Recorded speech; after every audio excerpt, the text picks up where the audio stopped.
sick of hearing about them, but I can't get away from them. They're everywhere, in my face. Look, Kyle, we just kind of don't care about some dumb prince and his extraordinary cover feature on Harper's Bazaar with Meghan Markle. It started as a carefully orchestrated symphony of soft lighting, muted tones, and high-fashion posturing, but it ended as a cacophony of digital laughter that echoed around the world. We need to talk about the absolute collision course that took place between the carefully curated world of Meghan Markle's public relations team and the ruthless, unsparing satire of South Park. It is a story of expectation versus reality, of a grand comeback curdling into a global punchline. Apparently, Meghan Markle is now on the cover of Harper's Bazaar. Okay, she's on the cover of Harper's Bazaar. And the sheer panic that ensues when a narrative you have spent millions building is dismantled by construction paper cutouts in less than 22 minutes. The setup was supposed to be flawless. Everything Meghan built leading up to this month was designed to be untouchable. The Harper's Bazaar shoot was the centerpiece of this strategy. And look, South Park is known for satire and for mocking people. No one is safe. This isn't the first time they've done an episode on the royal family, but this particular episode was quite scathing in the grains of truth that it held. And I'm not sure how the Sussexes are taking it. Obviously, it is. It had it all. The perfect lighting design to soften every edge, the slow, graceful poses that screamed comeback, and a tone that was supposed to mark her grand return to the spotlight as a serious, global icon. It was a royal-style redemption story, polished down to the very last molecular detail. The interview read like a modern fairy tale, portraying her as a woman bravely fighting to reclaim her truth, her voice. And she's going, what are you writing about? I said, she's given this interview to Harper's Bazaar magazine. I'm sorry, I'm just really stressed. We're completely out of money. Maybe it's time we dip into your fortune from Suits. There is no fortune from Suits. They will sell anything about their privacy, and yet they'll fight privacy battle after privacy battle. That is just what's happened overnight with this. And her power in the public eye. For a brief, fleeting moment, it actually seemed to be working. The aesthetic was there, the words were heavy with import, and the narrative was set. People were starting to consume the story exactly as it was served. But then, South Park saw IT. IT wasn't just that they made a joke. It was that they ripped the entire fantasy to shreds with surgical precision. Within days of the magazine hitting the newsstands, the show turned what was meant to be a moment of triumph into one of their most ruthless, cold-blooded parodies in years. They didn't just mock her words. They went after the entire I'm Reborn act. They targeted the dramatic tone, the exaggerated self-importance, and the self-serious royal imagery that the magazine had worked so hard to construct. Nothing was spared. And the worst part for the Sussex camp wasn't the cruelty of the jokes. It was that millions of people laughed because they agreed with every single frame. The magazine piece was undeniably bizarre. It painted a picture of someone so detached from reality that they had become a caricature of themselves, and South Park simply held up a mirror. The writers at South Park didn't have to invent much. They just had to amplify what was already screaming from the pages of Harper's Bazaar. The interview in the magazine didn't sound like a conversation with a human being. It sounded like a prophecy. Every sentence was drenched in this grand royal energy, painting Meghan as a misunderstood genius, a modern-day princess battling a world too cruel to recognize her brilliance.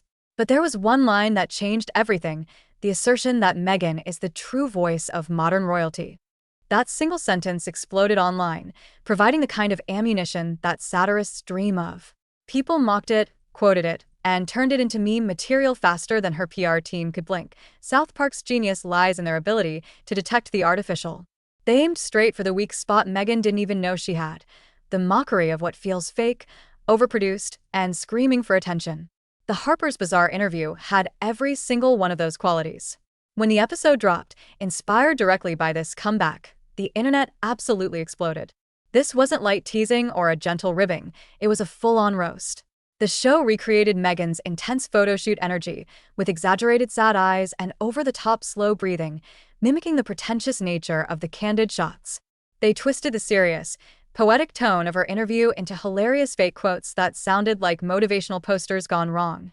It was brutal, but it was also brilliant. One of the sharpest gags involved the cartoon version of Meghan giving a passionate speech about wanting privacy, all while a blinding spotlight followed her every move. Each time she yelled, "I just want to be left alone," another camera would pop up behind her.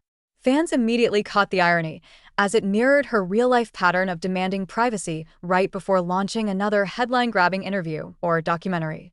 Then came the ultimate visual jab, the Harper's Bazaar shoot itself. South Park animated her standing dramatically in the wind, wearing a nearly identical gown to the real magazine cover. While reporters debated the symbolism of her posing for a crown she never actually received, fans shared side-by-side comparisons, stunned at how accurate and painfully savage the parody turned out to be. The coldest blow, however, came during a scene that mirrored the real interview almost word for word. The animated interviewer praised her with the same flowery lines found in the magazine, but instead of applause or awe, the cartoon audience just stared, blank, confused, and unimpressed. That moment hit harder than any punchline because it revealed the underlying truth. The interview wasn't reaching real people. It was only connecting with her own PR fantasy. Inside her inner circle, panic reportedly spread faster than the clips themselves. Insiders suggested that Meghan felt personally targeted, not just by the animation, but by the realization that millions suddenly saw her glossy comeback as high comedy. She reportedly told her team that the writers had twisted her message, unable to understand how something meant to empower her had turned into an instrument of global humiliation. The satire cut through the noise because it echoed what many were already whispering but hadn't quite articulated. The parody went viral because it validated the public's exhaustion. Meghan wasn't ready to face that reality. Her team allegedly begged her to stay quiet, warning that any public reaction would only fuel the fire. They knew that silence was the safest move, even if silence made her look defeated. And Meghan, by all accounts, despises looking powerless more than anything. But the breaking point wasn't just the cartoon, it was the ripple effect. Late-night hosts joined in, sensing blood in the water. There were more jokes, more memes, and endless comparisons between the South Park scenes and the Harper's Bazaar photos. It was everywhere. And while fans debated online, a very real storm was brewing behind the closed doors of Hollywood. When a celebrity becomes a meme, executives start watching. Multiple producers, brand partners, and streaming heads reportedly tuned into the South Park episode, not out of sympathy, but out of cold, hard curiosity. They wanted to see if Meghan had become a liability. In Hollywood, toxicity is the worst reputation of all. When laughter turns into hesitation, the industry quietly starts to pull back. Getting mocked by South Park isn't just bad luck. It is a flashing red warning sign that the audience is tired, the image is overcooked, and the celebrity has drifted into self-parody. Without realizing it, One insider noted that if South Park goes after you, the public is already halfway gone. That is what scared Hollywood the most. Executives didn't just laugh. They analyzed the interview itself, asking why it felt so theatrical, so staged, so painfully heavy. Some questioned whether Meghan's team even understood American viewers anymore. Viewers who crave authenticity, not poetic speeches about destiny and self-discovery delivered from a multi-million-dollar estate. Others whispered that she seemed stuck in a never-ending loop of reinvention, each one louder, glossier, and more desperate than the last. The credibility gap opened wide. The Harper's Bazaar piece used big, dramatic words like rebirth, purpose, and misunderstood to describe everyday moments. It didn't sound like a grounded woman sharing her truth. It sounded like a script. That is why the parody hit differently.